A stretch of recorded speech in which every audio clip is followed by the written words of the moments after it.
तो स्टूडेंट्स पिछली क्लास में हमने लीडरशिप किया था, ठीक है। लीडरशिप के हमने फीचर्स किए थे कि कैसे लीडर एक दूसरे को इन्फ्लुएंस करता है, बिहेवियर में बदलाव लाता है, इंटरपर्सनल रिलेशन होता है और कॉमन गोल को अचीव करने में मदद होता है। तो ये सारे फीचर्स हम पहले ही पढ़ चुके हैं। Okay, and if you want to, if you have any doubt, अभी आप पूछ सकते हो इसमें। है किसी को डाउट? फिर इसके बाद हमने इंपॉर्टेंस किया था और फिर उसके बाद हमने ऑटोक्रेटिक लीडरशिप स्टाइल हमने पढ़ी थी।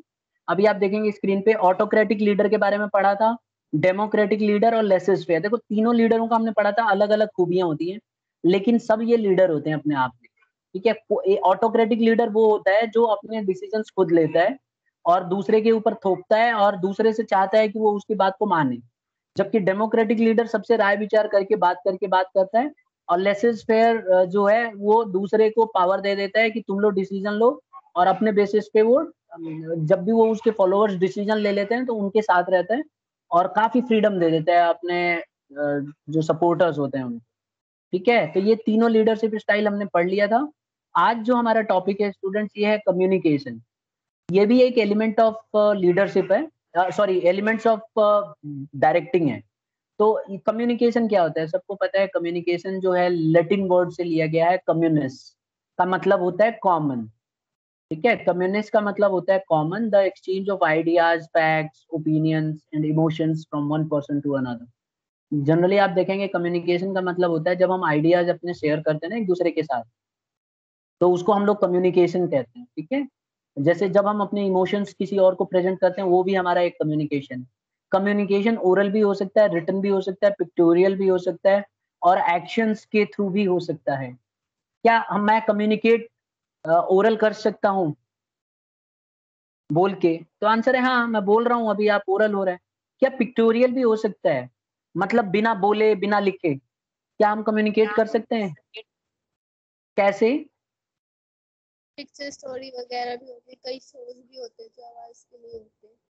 क्या एक्सप्रेशन से भी कम्युनिकेशन दिया जा सकता है? जैसे क्लास में मैं पढ़ा रहा हूँ, किसी बच्चे से क्वेश्चन पूछा, वो नहीं बता पाया, तो मैंने अपने सर पे हाथ रख लिया, तो क्या मैसेज जाएगा कुछ उस बच्चे तक?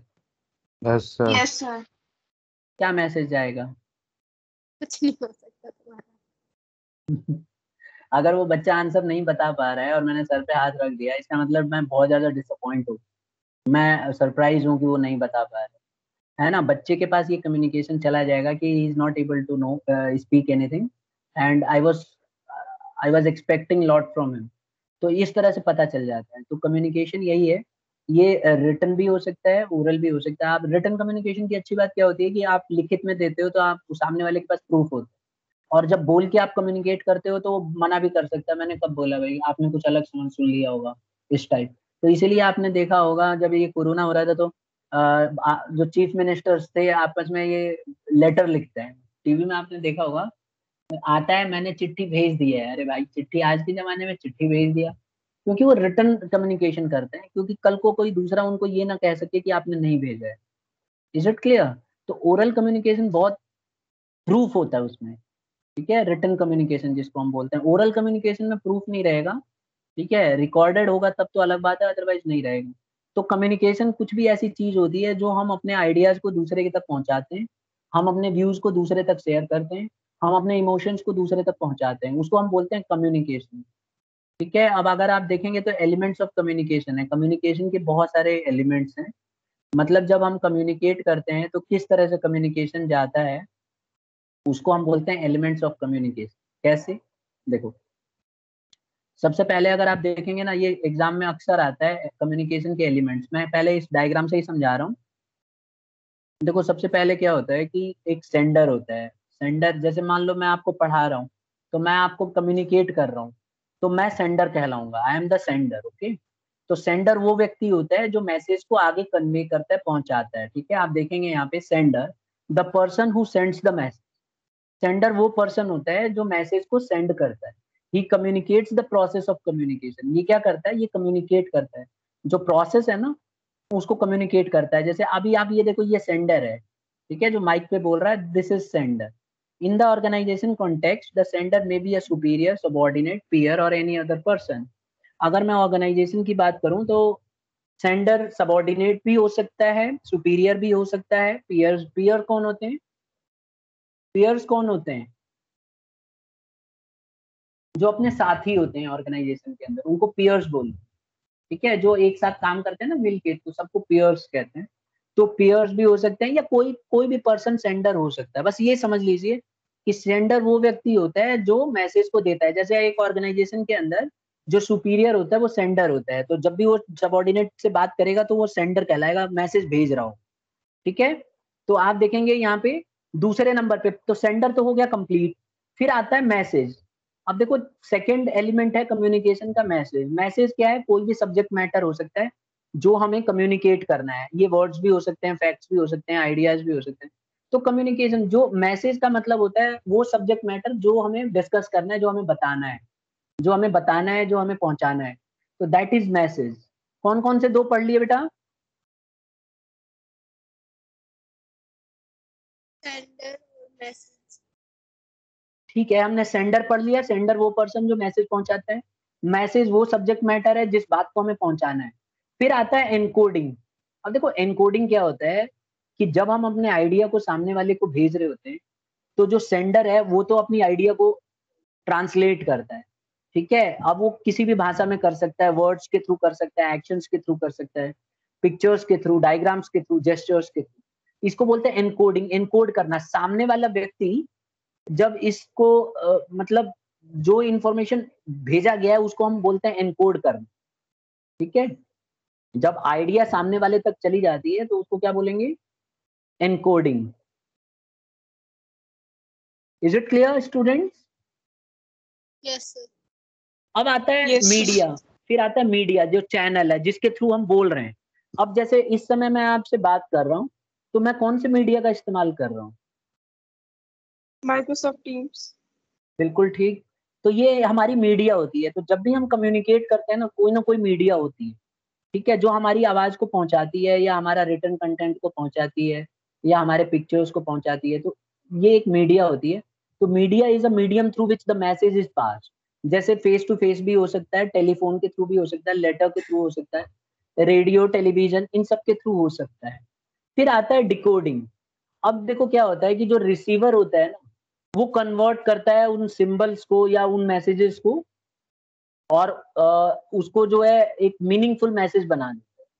ठीक है, तो डिकोडिंग एक ऐसा तरीका है जिसके अंदर इंफॉर्मेशन को कन्वर्ट किया जाता है, सिंबल्स को कन्वर्ट किया जाता है जो कि सेंडर से हमें प्राप्त हुआ है, और उनको मीनिंगफुल मैसेज निकालता है।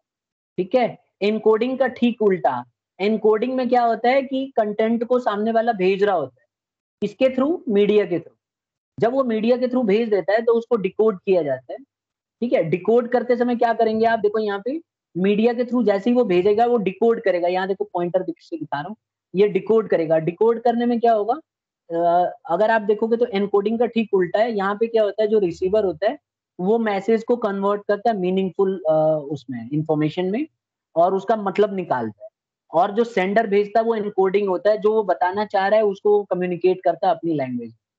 ठीक है, अब डिकोडिंग के बाद आता है रिसीवर। रिसीवर क्या करता है? रिसीवर वो पर्सन होता है जिसको मैसेज भेजा गया है, जिसने मैसेज को समझना है। इसको हम सिंपल भाषा में लिसनर भी कह सकते हैं, रीडर भी कह सकते हैं, ऑब्जर्वर भी कह सकते हैं। तो रिसीवर वो पर्सन होता है जो मैसेज को रिसीव करता है। उसके बाद नेक्स्ट आता है फीडबैक। अगर आप देखेंगे तो जब रिसीवर मैसेज को रिसीव कर लेता है तो फीडबैक लिया जाता है, और फीडबैक हमेशा सेंडर ही लेते हैं। तो सेंडर उसको फीडबैक लेगा कि क्या उसने जो बात बताई, क्या सामने वाले ने उस बात को समझा। क्या फीडबैक में मतलब उसको ये जानना चाहेगा कि जो भी वो समझा रहा था, क्या सामने वाले व्यक्ति ने उस बात को सही से समझा कि नहीं समझा, उस तक मैसेज गया है कि नहीं गया है। ये इसको बोलते हैं फीडबैक लेना। ठीक है, और इसी कम्युनिकेशन के बीच में ना एक नॉइस आता है। ठीक है, आप देखेंगे एक नॉइस आता है। नॉइस, नॉइस हर जगह अवेलेबल होता है। मतलब जितने भी हम लोग भेज रहे हैं, देखो मैं दिखाता हूँ यहाँ पे, ये देखिए, ये नॉइस देख रहे हैं आप, स्क्रीन पे अभी आएगा आपके नॉइस। ये रहा, देखो, ये हर जगह अवेलेबल होता है, ध्यान रखना। ये हर एक फील्ड में नॉइज जो है कहीं भी आ सकता है। नॉइज एक तरह से डिस्टर्ब करने का काम करता है। हमारा जो भी मैसेज है वो सारे के सारे मैसेज को डिस्ट्रॉय कर देता है। अगर ये कहीं भी आ गया तो पूरा मैसेज मीनिंगलेस हो जाएगा। मतलब रिसीवर को पता ही नहीं चलेगा कि हुआ क्या है, और वो अच्छा फीडबैक नहीं दे पाएगा। ठीक है, तो ये था हमारा एलिमेंट्स ऑफ कम्युनिकेशन। एग्जाम में पूछा जाता है कि what are the elements of communication, तो आपको सबको लाइन से बताना पड़ता है, ठीक है। तो नॉइज क्या है एक बार पढ़ लेते हैं। नॉइज जो होता है, बेसिकली नॉइज जो होता है ये इट मीन्स सम ऑब्स्ट्रक्शन और हिंड्रेंस। इसका मतलब होता है कोई ऑब्स्ट्रक्शन या हिंड्रेंस इन कम्युनिकेशन, कम्युनिकेशन के दौरान दौरान कोई भी किया गया होने वाला ऑब्स्ट्रक्शन जो हमारे जो हर एक जो जो हमारा एलिमेंट था ना सबको डिस्टर्ब कर दे। दिस में because due to sender, किसी के थ्रू भी हो सकता है, सेंडर के थ्रू भी हो सकता है, मैसेज और द रिसीवर के थ्रू भी हो सकता है। अब जैसे मैं पढ़ा रहा हूँ, मान लो मैं माइक्रोसॉफ्ट टीम्स के थ्रू पढ़ा रहा हूँ, अब ऐसा भी हो जाता है कई बार कि हैंग हो जाती है माइक्रोसॉफ्ट टीम्स, मैं यहाँ से बोले जा रहा हूँ आपको सुनाई नहीं देगा बिल्कुल भी। तो यहाँ पे किसकी तरफ से हिंड्रेंस हुआ? माइक्रोसॉफ्ट। माइक्रोसॉफ्ट नहीं, सेंडर। किसकी तरफ से? मीडिया की तरफ से, ठीक है, या सेंडर की तरफ से। तो जो भी डिस्ट्रप्शन होगा सेंडर की तरफ से भी हो सकता है, कहीं से भी हो सकता है, ठीक है। अब ये भी हो सकता है मेरे आसपास कोई आके एकदम चिल्लाने लग गया, आवाज आने लग गया, तो आपको आवाज साफ जाएगी नहीं, तो उसको भी हम बोलते हैं नॉइस। नॉइस क्या करती है, हमारी प्रॉब्लम जो हम बात कहना चाहते हैं, जो हम कम्युनिकेट करना चाहते हैं with others, he is not able to communicate all those things. अब नॉइस के बहुत सारे रीजन होते हैं कि हिंड्रेंस आने के। पहला, फॉल्टी एनकोडिंग। ऐसा भी हो सकता है कि मैं जो समझाना चाह रहा हूँ ढंग से समझा ही ना पाऊँ, फॉल्टी एनकोडिंग बोलते हैं। मैं जो इन्फॉर्मेशन आपको देना चाह रहा हूँ मेरे मन में तो है कि मैं क्या बताना चाह रहा हूँ, बट ऐसा भी हो सकता है कि that information is not given properly. तो इसकी वजह से हो सकता है कि जो रिसीवर है वो उनको कंफ्यूजन हो जाए, उनको समझने में दिक्कत आए। एक और होता है पुअर टेलीफोनिक कनेक्शन। हो सकता है कि टेलीफोन का कनेक्शन अच्छा ना हो, उसकी वजह से भी प्रॉब्लम आ सकती है। ठीक है। इन अटेंटिव रिसीवर, ये भी हो सकता है कि जो रिसीवर है जिसको बात कही जा रही है वो इन अटेंटिव है। इन अटेंटिव में का मतलब है यहाँ पे कि वो प्रॉपर तरीके से अटेंटिव नहीं है, जो मैं बोल रहा हूँ वो ध्यान नहीं दे रहा है, वो अपने घर में बैठ के इधर उधर पे ध्यान है उसका, पूरा कंसंट्रेट नहीं कर रहा है क्लास में क्या चल रहा है। तो जैसे ही मैं उससे फीडबैक लूंगा कुछ नहीं बता पाएगा, एकदम शांत हो जाएगा। अभी देखो करके दिखाऊंगा, ठीक है। अब और जो जो रिसीवर अच्छे से होंगे, जो ध्यान से सुन रहे होंगे, वो बहुत अच्छे से बता पाएंगे। फिर एक होता है फॉल्टी डिकोडिंग। हो सकता है जो मैं बताना चाह रहा हूँ डिकोड करने वाला पर्सन यानी रिसीवर जो है उसको गलत वे में समझ रहा है, उसको अलग तरीके से समझ गया, उसके दिमाग में अलग ही तरीके से चल रहा है वो, तो पूरा उल्टा ही कंसेप्ट समझ लेगा। तो ये भी एक रीजन हो सकता है। प्रिजुड्यूसेस भी हो सकते हैं। प्रिजुडिस होता है जब पहले से ही आप धारणा बना लो कि मेरे को समझ में ही नहीं आएगा या मेरे से ये ना हो पाएगा, तो इस तरह की चीजें प्रिजुड्यूस बोलते हैं। जो हम पहले ही सोच लेते हैं कि ऐसा ही होगा तो वो ऐसा ही होता है, तो प्रिजुड्यूस हो सकता है। जैसे गर्ल्स में होता है प्रिजुड्यूस की वो वीक है, कुछ नहीं कर सकती, कमजोर हैं, मार पिटाई में आगे नहीं है, बट लड़कों को नहीं मार सकती, पीट नहीं सकती, तो फिर वो सही में ऐसा ही होगा, ऐसा ही होता है ना। मारपीट होगा तो गर्ल्स जीत जाएंगी बॉयज से। देखो अब कोई नहीं बोलेगा। क्लास, अरे Shubham Yadav, yes sir. Girls और बॉयज में फाइट होगी तो कौन जीतेगा? सही सही बताना। बॉयज। गर्ल्स। गर्ल्स, ये बॉय, ये शुभम कह रहा है बॉयज। सर इसी, खुद को सेटिस्फाई करने के लिए कह रहा है। ठीक है, तो इसी को प्रिजुड्यूस कहते हैं। प्रिजुड्यूस में क्या होता है कि जो हमारे दिमाग में पहले से ही ला दिया गया है कि हम कमजोर हैं, जैसे गर्ल्स में नहीं होता है, पेरेंट्स पहले ही बोलते हैं अरे लड़की है इसके बाद भी तूने मार पिटाई कर ली, बाहर जाके उसका मार दिया, ऐसे कैसे हो गया। मतलब पहले ही पेरेंट्स मान के बैठते हैं कि गर्ल्स जो है वीक हैं और वो मार पिटाई नहीं करेंगी, सेंसिटिव है। लेकिन ऐसा नहीं है, ठीक है। अब जैसे ही हमें सुनते हैं न्यूज में क्रिमिनल चोरी हुई है किसी के घर में, चोर बिल्डिंग कूद के चला गया या घर में ऊपर छत पे से कूद गया था, तो हमारे दिमाग में पहला पिक्चर क्या आएगा? मेल होगा पक्का। ऐसे ही होता है ना, या फीमेल भी हो सकती है चोर। इसको बोलते हैं प्रेजुड्यूस। तो जब कम्युनिकेशन, जैसे हमने बोला कि चोर घुसा, तो पहले ही हमारे दिमाग में पिक्चर आ जाएगा, अच्छा मेल होगा, ठीक है। चोरिन नहीं बोलते हैं, चोर घुसा है, हमेशा चोरी बोलते हैं। चोरिन कहाँ बोलते हैं? गर्ल्स अब तो चुप रहेंगी, अब इसमें इनका फायदा है। इसमें अच्छी पिक्चर, हमेशा चोर का जो पिक्चर है वो मेल का ही रहता है हमेशा, कि भाई चोर है तो मेल ही होगा पक्का, जबकि ऐसा है नहीं। तो ये प्रेजुड्यूस है। तो जब कभी अनाउंस किया जाता है कि एक चोर ने चोरी कर ली, तो सबके दिमाग में ये भी हो सकता है कि मेल होगा, जबकि फीमेल पे कोई ध्यान ही नहीं देगा। तो ये इसको बोलते हैं प्रेजुड्यूस। जब हम पहले से ही कोई चीज मान के बैठे होते हैं कि यही होगा, तो कम्युनिकेशन, गलत कम्युनिकेशन जाती है और हम उसको मिसरीड कर जाते हैं, मतलब गलत उसको कन्वे कर लेते हैं मैसेज। ठीक है। तो नॉइज जो है, कई रीजन है जिसकी वजह से हिंड्रेंस आता है। एक तो फॉल्टी इनकोडिंग, टेलीफोन में खराबी होनी, inattentive receiver, faulty decoding, prejudices, wrong gesture and postures. तो कई बार क्या होता है, रॉन्ग जेस्चर और पोस्चर हो जाता है, और उसके वजह से सामने वाला सोचता है कि कुछ अलग ही बात है, और वो अलग मीनिंग निकालता है, जबकि कुछ अलग ही रीजन होता है। ठीक है। तो नॉइज जो है कई बार डिस्टर्ब करती है। अब मैं चाहूंगा, एक बच्चा कौन बताना चाहेगा बेटा, कम्युनिकेशन प्रोसेस कौन है जो बहुत अच्छा अटेंटिव रिसीवर है? हैंड रेज करना है।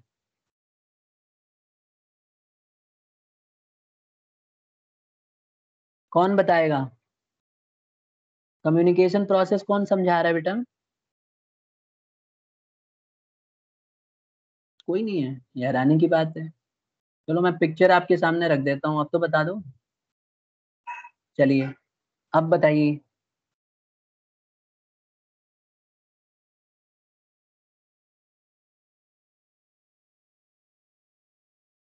तुषार यादव बताना बेटा। तुषार यादव, यश कौशिक, तान्या सिंघल, राहुल, राहुल तो खैर रहता ही नहीं है क्लास में, गौरी भारद्वाज, महक, कौन बताएगा? इतने सारे बच्चे हैं तो सही। Yes Sameer, sir. बताना है?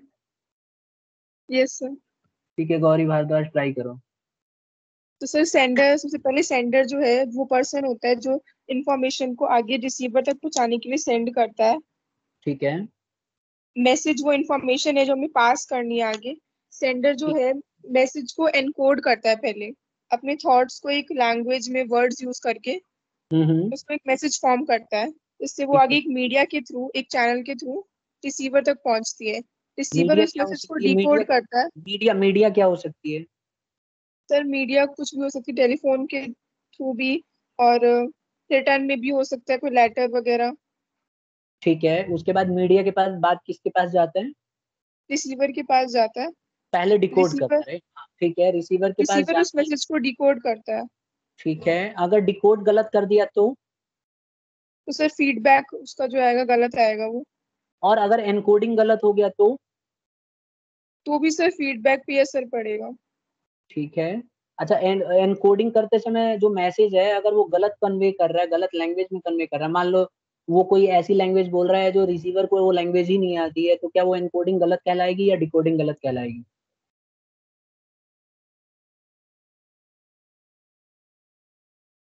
सर एनकोडिंग गलत कराएगी। जो सेंडर है उसकी तरफ से एनकोडिंग गलत होगी, रिसीवर की तरफ से डिकोडिंग गलत होगी, क्योंकि रिसीवर हमेशा डिकोड करता है और सेंडर यस। हमेशा एनकोड करता है। ठीक है। तो हम बोलेंगे कि सेंडर की तरफ से एनकोडिंग में गलती हो गई, रिसीवर की तरफ से डिकोडिंग में गलती हो गई। और फीडबैक कौन लेता है बेटा? सर फीडबैक सेंडर लेता है रिसीवर के थ्रू। बिल्कुल ठीक। अच्छा, अगर फीडबैक में क्या तरीका होता है? जैसे अभी मैंने फीडबैक लिया तो मुझे बस ये समझ में आया कि सिर्फ एक ही लिसनर अच्छी है, और बाकी बच्चे आराम से बैठ के अपना सुन नहीं रहे हैं ध्यान से, वो अपने आप में डरे हुए हैं, उनको उतना कॉन्फिडेंस नहीं है कि हम बोल पाएंगे। ठीक है। तो ये फीडबैक मुझे मिला कि सभी स्टूडेंट्स को वो समझ में नहीं आया था उतना बताने के बाद भी, लेकिन उन्हीं में से कुछ ऐसे भी रिसीवर हैं जो बात को समझ गए हैं और उन्होंने प्रॉपर तरीके से उसको डिकोड कर दिया है। हालांकि सबका मीडियम सेम है, सबको मैंने सेम मैसेज कन्वे किया, लेकिन जो रिसीवर है, रिसीवर अच्छे से डिकोड नहीं कर पाया। ठीक है। अब यस सर। अब कितने बच्चे सुना सकते हैं? जरा हैंड्स रेज करें। अब देखो फीडबैक लेके कि कितने बच्चों को अब आ गया है समझ में। अभी तक किसी ने हैंड रेज नहीं किया। गौरी भारद्वाज देख लो, एक स्टूडेंट ने किया है, कनिष्का ने, और मतलब एक रिसीवर ने, कनिष्का, और एक और स्टूडेंट ने हैंड रेज किया। लक्ष्य, लक्ष्य कौशिक। हाँ लक्ष्य, समझ में आ गया क्या? Yes sir. अच्छा तो बताइए कि बेटा सेंडर कौन होते हैं? सेंडर वो होता है सर जो मैसेज देता है। ठीक है, अच्छा कौन सा ऐसा सोर्स है जो सबको डिस्ट्रॉय कर सकता है, मतलब एनकोडिंग को भी डिकोडिंग को भी मैसेज को मीडिया सब में तहलका मचा सकता है, सबको डिस्टर्ब कर देगा? नॉइस। नॉइस। क्या ये कब आ सकती है नॉइस, मतलब कौन से स्टेज पे आ सकती है? कई सारे स्टेजेस है सर। सारे स्टेजेस में आ जाएगी, ये कह रहे हैं आप? कई सारे हैं। हाँ तो बताओ कौन से स्टेजेस में नॉइस हो सकती है? सर अगर आप जो सेंडर है उसने इंफॉर्मेशन गलत दिया तो हो जाएगा। तो नॉइस हो जाएगी? यस अगर सर। अगर सेंडर ने गलत इंफॉर्मेशन दिया है तो इसका मतलब एनकोड गलत है, एनकोडिंग में गलती हुई है, नॉइस तो आ रही है ना? Yes sir. नॉइस होता है डिस्ट्रप्शन, जो इंफॉर्मेशन को मतलब वो कर देता है, उसमें डिस्ट्रप्शन डाल देता है। जैसे मैं आप कुछ पढ़ा रहा हूँ और मान लो आपके बैकग्राउंड में खूब तेज आवाज आने लगे, या मेरे यहाँ से आवाज जाने लगे, या मीडिया जो आ रही है उसमें आवाज कट कट के जाए, तो आप अच्छे से रिसीव नहीं कर पाएंगे इन्फॉर्मेशन। तो उसी को नॉइस कहते हैं। ठीक है, बस आपको ये बताना था, आपने शुरू में बता भी दिया था कि सर नॉइस जो है जितने भी स्टेजेस है, sender to message, message to media, media to decoding या रिसीवर, सबको डिस्टर्ब करेगी, तो इसीलिए नॉइस को बीच में रखना है। ठीक है, तो मैं समझता हूँ सबको अब आ गया अच्छे से। Yes sir. Yes. Very good. ठीक है, तो ये हैं देखो हमारे बेटा elements, sender, message, encoding, media, decoding, receiver, feedback, 7 elements हैं। ठीक है, और नॉइस जो है हर जगह होती है, तो नॉइस किसी में भी आ जाएगी। ठीक है, तो मैं चाहूंगा कि एक बच्चा बताए मुझे, जिससे मैं पूछूंगा। अंशिका, अंशिका बेटा process of elements of communication बताइए। प्रोसेस भी बोल सकते हैं, एलिमेंट्स भी बोल सकते हैं। अंशिका मेरी आवाज जा रही है बेटा आप तक? एटलीस्ट हाँ या ना बोलो। देखो यहाँ एनकोडिंग सही हो रही है बेटा, डिकोडिंग जानबूझ के गलत कर रही है अंशिका। अंशिका मेरी आवाज आ रही है? अनम्यूट करो पहले।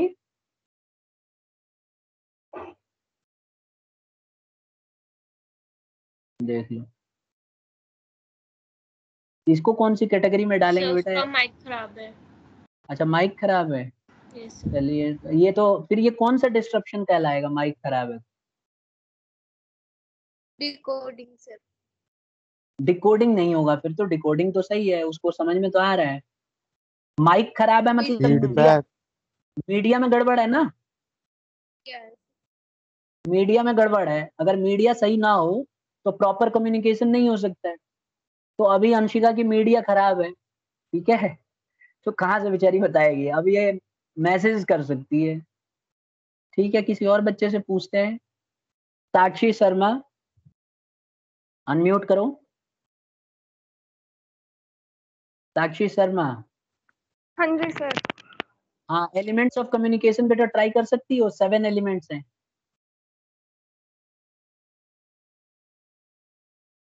बोलो। देखो अनम्यूट कर दिया। ये कौन सा मीडिया तो कहलाएगा, क्या ये कौन? बोलूं? मैं कह रहा हूँ एलिमेंट्स ऑफ कम्युनिकेशन बताओ सबको, मैं हेल्प करूंगा गलत होगा। सबसे पहले क्या आता है?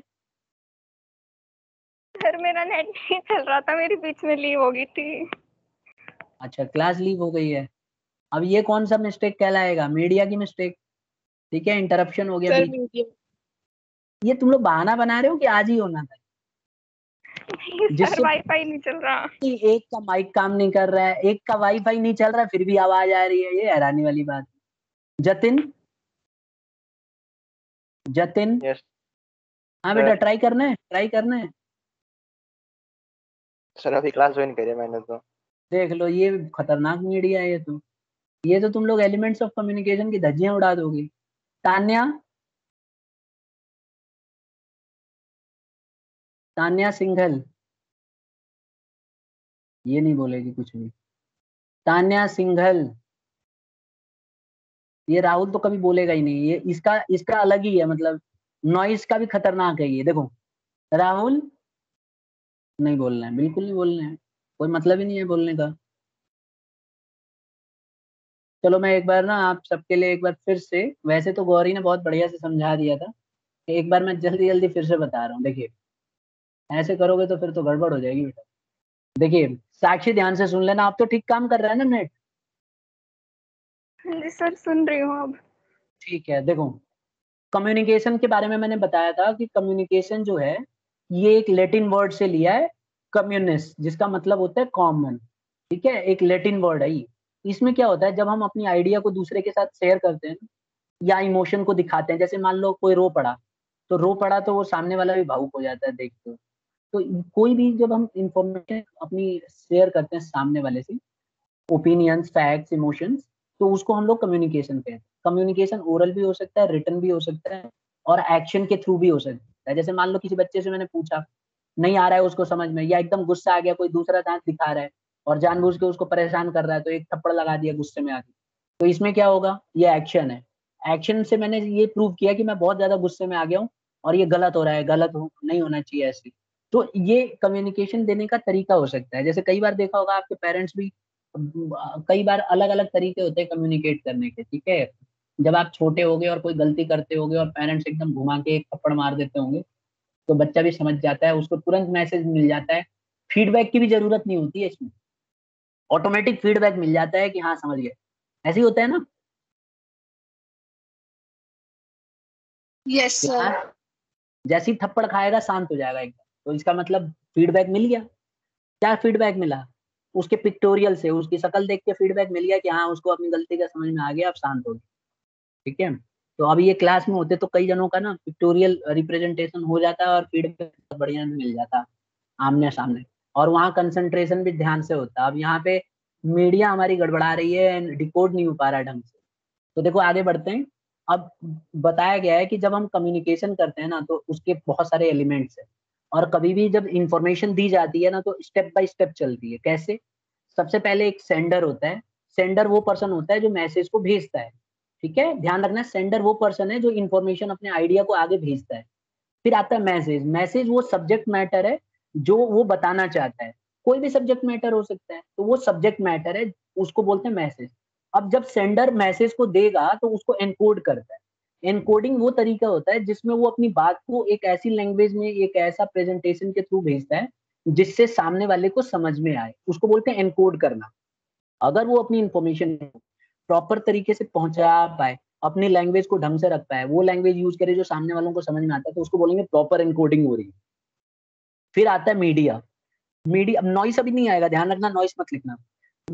एनकोडिंग के बाद नेक्स्ट आता है मीडिया। मीडिया क्या होता है, एक ऐसा इंस्टीट्यूट, एक ऐसा साधन होता है जिसके थ्रू हम अपनी बात को सामने रखते हैं। जैसे मैं अभी आपको कम्युनिकेट कर रहा हूँ, तो मैं मीडिया के थ्रू कर रहा हूँ, टेलीफोनिक मीडिया के थ्रू कर रहा हूँ, और जो है हम लोग जो है टीम्स ऐप का इस्तेमाल कर रहे हैं इंफॉर्मेशन को पहुंचाने में। फिर आता है रिसीवर। रिसीवर की खास बात क्या होती है, पहले डिकोडिंग होता है। जैसे ही मीडिया के थ्रू इंफॉर्मेशन जाता है तो डिकोड किया जाता है। डिकोडिंग में क्या होता है, जो रिसीवर होता है जिस तक इंफॉर्मेशन जा रही है, वो इसको डिकोड करता है, मतलब मीनिंगफुल सेंटेंस निकालता है। ये गलत भी हो सकता है, तो अगर ये मीनिंगफुल सेंटेंस निकालेगा तो इसको समझ में आ जाएगा बात, और रिसीवर को सारा चीज समझ में आ जाएगा। इसी बीच एक नॉइस होती है। नॉइस ऐसी है जो सबको डिस्टर्ब करती है। सेंडर और मैसेज के बीच में भी हो सकती है, मैसेज और एनकोडिंग के बीच में हो सकती है, मैसेज और मीडिया के बीच में हो सकती है, मीडिया और रिसीवर के बीच में हो सकती है। कुल मिला के नॉइस हर जगह होती है। अगर कहीं बीच में गलती से नॉइस आ गई तो ये डिस्ट्रप्शन का काम करती है, सारा इंफॉर्मेशन खराब हो जाता है। अब लास्ट में क्या होता है, रिसीवर से फीडबैक लिया जाता है, और ये फीडबैक लेता है सेंडर, और सेंडर इस समय हूं मैं। तो मैं अभी फीडबैक लेने जा रहा हूँ साक्षी शर्मा से। देखना चाहता हूँ कि क्या साक्षी ठीक है शर्मा सर, पूछो। ने ढंग से डिकोड कर लिया कि नहीं। हाँ बेटा समझाओ। अब स्टार्टिंग से मैं बताऊं? बिल्कुल स्टार्टिंग से ही बताना है, क्योंकि प्रोसेस पूछ रहा हूँ। ओके सर, मैं बताती हूँ। सेंडर वो होता है जो मैसेज भेजता है। वो अपने मैसेज को भेजता है, इनकोड करता है, मतलब अपनी लैंग्वेज में किसी भी वे में वो समझाने की पूरी कोशिश करता है। फिर वो मीडिया तक जाती है, मीडिया फिर हाँ बोलो बोलो। रिसीवर तक पहुंचाती है, और रिसीवर उस चीज को समझने की कोशिश करता है, उसे डिकोड बोलते हैं। और इन सब के बीच में नॉइज होता है जो डिस्टर्ब करता है हर एक। अच्छा ये बताओ, रिसीवर पहले आता है कि डिकोडिंग? डिकोडिंग। डिकोडिंग। एनकोडिंग पहले आती है कि डिकोडिंग? एनकोडिंग। बढ़िया, इसका मतलब फीडबैक बढ़िया दे रही हो तुम, एकदम सही। कौन सा ऐसा है जो सबको डिस्टर्ब कर देता है? नॉइस। फीडबैक कौन लेता है? रिसीवर। एनकोड को फीडबैक, रिसीवर लेगा feedback, very good. Receiver feedback देता है, और फीडबैक सुनता कौन है? सेंडर। सेंडर। अच्छा ठीक है, समझ में आ गया। एनकोड कौन सर। करता है, रिसीवर या वो रिसीवर करता है या सेंडर? एनकोडिंग। सेंडर। तो देखो अब फीडबैक ये मिला कि साक्षी को एकदम समझ में आ गया है, कहीं भी अटक नहीं रही, एकदम परफेक्ट बता रही। और फीडबैक ये भी मिला कि अंशिका का माइक खराब है, इसीलिए ये बोल नहीं पा रही, तो जब इसको डाउट होगा तो कुछ पूछ भी नहीं पाएगी। अब ये डर के मारे अपना माइक भी ऑन नहीं करेगी। अंशिका, माइक तो ऑन कर दो, भले आवाज आए ना आए। नहीं कर रही है। अब मेरे को फीडबैक तो गलत मिल रहा है ना। फीडबैक ये मिल रहा है कि या तो ये बैठी ही नहीं है, मुझे कैसे पता चलेगा कि ये बैठ के सुन रही है क्लास? लक्ष्य सही कह रहा हूँ? Yes sir. क्या पता ये बैठी ना हो, खाली ऑन करके बैठी हो, बोल रही है माइक खराब है, पता नहीं किसी और ने बोला माइक खराब है, इसने तो बोला भी नहीं कुछ। तो कैमरा ऑन करा लो इसका। हाँ, ये भी ना बात देखो, कितना बढ़िया डिकोड कर रहे हो। अंशिका कैमरा ऑन करो बेटा, कैमरा तो ऑन कर ही सकती हो। ये है ही नहीं, बैठी नहीं है, ये फीडबैक मिल रहा है। ठीक है, तो इसको समझाया नहीं जा सकता है, भले ही मैं कैसे भी एनकोड कर लूँ, she will not be able to decode it. ठीक है, डिकोड तो तब करेगी ना जब ये सुनेगी। मीडिया ही गायब है। ठीक है, तो ये मेरे ख्याल से सबको समझ में आ गया होगा। अच्छा, ये मैंने एक और बताया था कि नॉइज जो होती है, कई वजह होती है नॉइज आने की। क्या क्या वजह है, एक बार फिर से समझते हैं। फॉल्टी एनकोडिंग हो सकती है, पुअर टेलीफोन कनेक्शन हो सकता है, इनअटेंटिव रिसीवर हो सकता है, फॉल्टी डिकोडिंग हो सकती है, प्रिजुड्यूस हो सकता है, रॉन्ग जेस्चर हो सकता है। ठीक है, तो हमने 6 पढ़ लिया, देखता हूँ कौन बच्चा बताता है। ये भी डिकोड करके देख लेते हैं कौन बच्चा बताएगा। हाँ, क्या क्या रीजन हो सकते हैं नॉइस होने के? हैंड रेज करो जरा, देखूं कौन बच्चा बताता है। अभी इससे ये फीडबैक मिला कि किसी को नहीं आया, एक बच्चा है बस, तमन्ना, वेरी गुड, बोलो बेटा। सर पहला तो है फॉल्टी एनकोडिंग, यानी ठीक, जो स्पीकर है वो समझा ही नहीं पा रहा कि क्या समझाना चाह रहा हूँ। बिल्कुल और बिल्कुल ठीक, शाबाश। ठीक है, हाँ, दूसरा क्या है? कम्युनिकेशन खराब है, जैसे ठीक है, कह रहा होता है, या फिर तीसरा, इनएफेक्टिव रिसीवर, रिसीवर सुन ही नहीं रहा। ठीक अच्छे है, से जैसे अभी कौन सी रिसीवर है जो सुन नहीं रही थी थोड़ी देर पहले? हैं? नहीं, वो भूल गई नाम। अंशिका? नहीं, किसी लड़के का नाम लिया था आपने। अरे अंशिका है, लड़के का नाम नहीं, लड़की नहीं सुन रही, लड़के तो बेचारे बैठे हैं तो सुन रहे हैं सब। एक लड़के का नाम भी लिया था आपने। अच्छा ठीक है, राहुल, वो बिल्कुल ठीक कह रही हो। वो अटेंटिव छोड़ो, वो तो रहता ही नहीं है ना, वो क्या अटेंटिव रहेगा। हाँ, आगे। फिर फोर्थ है फॉल्टी डिकोडिंग, बस। बहुत। डिकोडिंग कौन करता है बेटा? डिकोडिंग वो रिसीवर करता ठीक है, ठीक है, और एक प्रिजुड्यूस था, है। प्रिजुड्यूस। और एक प्रिजुड्यूस में क्या होता है, पहले ही मान के चलते हैं कि मेरे को तो समझ में आएगा ही नहीं, तो वो समझता ही नहीं है। मतलब कई बार ऐसा नहीं होता है कि बच्चे को पहले ही लगता है मेरे बस की नहीं है समझना, तो समझता ही नहीं है। पहले ही सोच लेगा मेरे को तो आने वाला ही नहीं, मेरे से तो याद ही नहीं होगा, तो उससे सही में ही याद नहीं होता। ठीक है, तो वो कुछ बोलता भी नहीं है। और एक होता है रॉन्ग जेस्चर या रॉन्ग पोस्चर, ये भी एक रीजन हो सकता है कि कम्युनिकेशन ढंग से ना जाए। अब हम आ जाते हैं इंपॉर्टेंस ऑफ कम्युनिकेशन।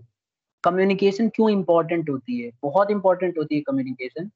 देखो, बेसिस फॉर कोऑर्डिनेशन, अगर अच्छे से कोऑर्डिनेशन करना है ऑर्गेनाइजेशन के अंदर, एक डिपार्टमेंट देखो, हमने पढ़ा है कि ऑर्गेनाइजेशन के अंदर कई सारे डिपार्टमेंट होते हैं, जैसे sales department, production department, marketing department.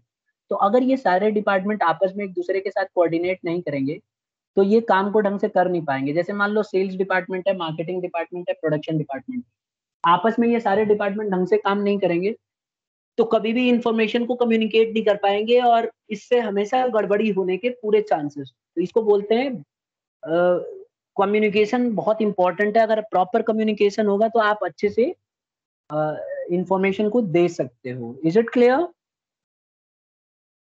Yes sir. दूसरा आता है smooth working of the enterprise.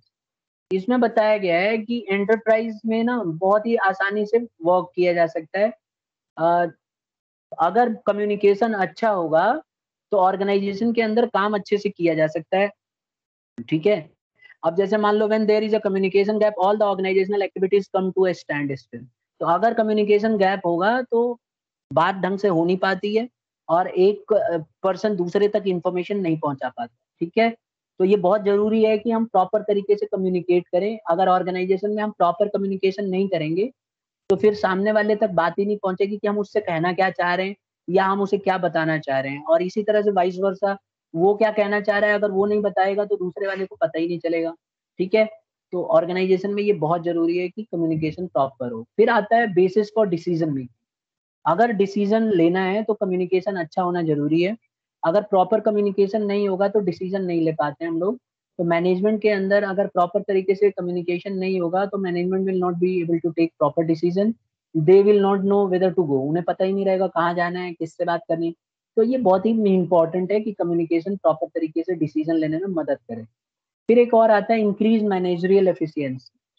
अगर आप प्रॉपर तरीके से कम्युनिकेट करेंगे, मोटिवेट करेंगे इंडिविजुअल्स को, तो ऐसे में उसकी एफिशिएंसी बढ़ जाएगी और वो ज्यादा अच्छे से काम को कर पाएगा। मैं पीछे भी मोटिवेशन में मैंने एग्जांपल फुटबॉल का ही दिया था, जहाँ पे मैंने दिखाया था कि जब मोटिवेटेड रहता है पर्सन तो कुछ भी अनअचीवेबल काम कर सकता है। तो इसी तरह से अगर हम प्रॉपर तरीके से कम्युनिकेट करेंगे तो मैनेजरियल एफिशिएंसी प्रॉपर हो जाती है। Is it clear? Yes. Next आता यस है sir. Promotes cooperation and industrial peace. देखो, प्रॉपर कम्युनिकेशन से क्या होता है कि कोऑपरेशन आता है। अगर प्रॉपर कम्युनिकेशन करोगे तो आपस में ना कोऑपरेशन अच्छा हो जाता है। सब एक दूसरे के ऊपर ट्रस्ट करना शुरू कर देते हैं, चाहे वो मैनेजमेंट हो चाहे वर्कर हो, और इससे ऑर्गेनाइजेशन का रिजल्ट अच्छा है। ठीक है, तो इसीलिए आप देखेंगे बड़ी बड़ी ऑर्गेनाइजेशन में कम्युनिकेशन सिस्टम बहुत अच्छा होता है। हर चीज प्रॉपर तरीके से कम्युनिकेट किया जाता है। जैसे कोई काम कराना है तो उसको प्रॉपर टाइम दिया जाता है कि इतने दिन में करना है, और उसको सब कुछ पता होता है। तो बीच में मैनेजमेंट भी उससे डिस्कस करता रहता है, और जो भी प्रॉब्लम्स फेस करता है वो उससे पूछा जाता है कि बताइए किस तरह की प्रॉब्लम आप फेस कर रहे हैं, एंड वो कन्वे करता रहता है और वो प्रॉब्लम को सॉल्व आउट किया जाता है। ठीक है, फिर एक और है स्टैब्लिशेस इफेक्टिव लीडरशिप। अगर प्रॉपर कम्युनिकेशन किया जाए तो ये सबॉर्डिनेट को इन्फ्लुएंस करने का काम करता है और इससे इफेक्टिव लीडरशिप आती है। तो अगर आप देखेंगे जितने भी अच्छे लीडर्स होते हैं उनकी खास बात क्या होती है, वो बहुत अच्छे से कम्युनिकेट कर पाते हैं। ठीक है, अपनी बातों को सामने वाले के सामने रख पाते हैं। तो जब सामने अपनी बातों को रख पाएगा तो वो अच्छा लीडर कहलाता है। तो ये क्या करता है, इफेक्टिव लीडरशिप लाने में मदद करता है। अब आप देखो ना, जितने भी लीडर हैं उनसे बात करके देखो, न्यूज देखते हो ना आप लोग, देखते नहीं हो कितने अच्छे से उल्लू बनाते हैं। कोई भी काम करना होगा तो बोलेंगे हम ये कर देंगे, वो लोग भरोसा भी करते हैं उनकी बात में। क्यों? क्योंकि वो बहुत अच्छे से कम्युनिकेट कर लेते हैं। They are able to communicate effectively. तो ये बोला गया है कि जिसके पास कम्युनिकेशन स्किल होगा वो इफेक्टिव लीडरशिप दिखाएगा। अगर मैं ऑर्गेनाइजेशन की बात करूं तो यही चीज सुपीरियर के साथ लागू होता है। अगर सुपीरियर अपनी बात को अच्छे से रख पाता है तो वो अच्छे से कम्युनिकेट करता है, वो वही रख पाता है जो अच्छे से कम्युनिकेट करेगा। Is it clear? Yes, sir. Yes sir. एक और इम्पोर्टेंस है boost moral and provides motivation. ये क्या करता है, मोरल को बूस्ट करता है। अगर प्रॉपर कम्युनिकेशन किया जाए तो ह्यूमन के साथ जो रिलेशन है वो अच्छे हो जाते हैं, बूस्टअप हो जाता है, उसका मोरल बढ़ जाता है। इमेजिन करो एक एम्प्लॉय से काम नहीं हो पा रहा है और उसका सुपीरियर उसको बताया कि देख ऐसे ऐसे कर, कोई बात नहीं, मैं भी था तो मेरे से भी गलतियां होती थी, और इस काम को ऐसे ऐसे करो, कोई दिक्कत नहीं है। तो अपने आप ही एम्प्लॉय मोटिवेट हो जाएगा कि उसको गाइड करने वाला कोई पर्सन है, उसके साथ कोई कम्युनिकेट कर रहा है, उससे बार बार पूछ रहा है कि बताओ क्या गलती हो रही है, और ये भी उसको बता रहा है कि ये गलतियां हो रही है। तो ऐसे में क्या होता है, मोरल बूस्ट करने का मदद करता है कम्युनिकेशन। अगर आप प्रॉपर तरीके से कम्युनिकेट करेंगे तो आपके मोरल को ये बूस्ट करने का भी काम करता है। तो ये 7 इंपॉर्टेंस हैं कम्युनिकेशन के। अगर प्रॉपर कम्युनिकेशन होगा तो ये सारी चीजें एप्लीकेबल हो जाएंगी। ठीक है, यहाँ तक आ गया यस स्टूडेंट सर। सबको सब? अगली क्लास में हम लोग टाइप्स ऑफ कम्युनिकेशन पढ़ेंगे, जिसके अंदर तरह तरह की कम्युनिकेशन आती है। ठीक है, ओरल, रिटन, तो ये सारी कम्युनिकेशन के बारे में हम पढ़ेंगे। कुछ सिलेबस में इसमें से हटाया गया है, जैसे अगर आप देखेंगे तो वो सब हम लोग डिस्कस नहीं करेंगे, मैंने फाइल में रखा भी नहीं है। तो कुछ टॉपिक्स हमारे हट गए हैं, जो जो हट गए हैं उनको अब नहीं डिस्कस करेंगे। इंपॉर्टेंस अच्छे से देख लेना ठीक है, इस पे एक आध क्वेश्चन बन सकते हैं। सबसे इंपॉर्टेंट टॉपिक था ये आपको एकदम अच्छे से आना चाहिए। इस पे 100% क्वेश्चन इस साल बनेगा। ठीक है, एलिमेंट्स ऑफ कम्युनिकेशन, डायरेक्टली या इनडायरेक्टली इस पे क्वेश्चन बनता ही बनता है। एक पैराग्राफ दे देंगे, पैराग्राफ में एक स्टोरी होगी, उसमें बोल देंगे कि आइडेंटिफाई करो कौन कौन सा एलिमेंट्स है। तो उसमें आपको पूरा पैराग्राफ पढ़ के उसको कोट करके और बताना पड़ेगा कौन कौन सा एलिमेंट्स यहाँ पे उस पैराग्राफ में है। बहुत आसान होता है, जिस बच्चे को समझ में आ जाता है वो बहुत आसानी से बता देता है। ठीक है, तो इतना ही है आज की क्लास में। किसी बच्चे को डाउट है तो पूछे। है किसी को डाउट? No sir. सर अब केस स्टडी ज्यादा आएंगी क्या एमसीक्यू में? केस स्टडीज, देखो केस स्टडीज के क्वेश्चन तो आएंगे ही आएंगे। ठीक है, लेकिन किस फॉर्मेट में आएंगे अभी वेट कर रहे हैं हम भी उसका, सीबीएसई की तरफ से कुछ आए। अभी आप ये मान के चलो कि आपके एमसीक्यू क्वेश्चन फॉर्म में होगा। सीबीएसई बोर्ड सर आपके क्वेश्चन बैंक तो आ गया सीबीएसई की तरफ से। एमसीक्यू के, यस सर। लेकिन उसमें एप्लीकेशन बेस्ड क्वेश्चन किस तरह के होंगे वो भी देखना होगा। चलो अगली क्लास में हम डिस्कस करेंगे। ठीक है,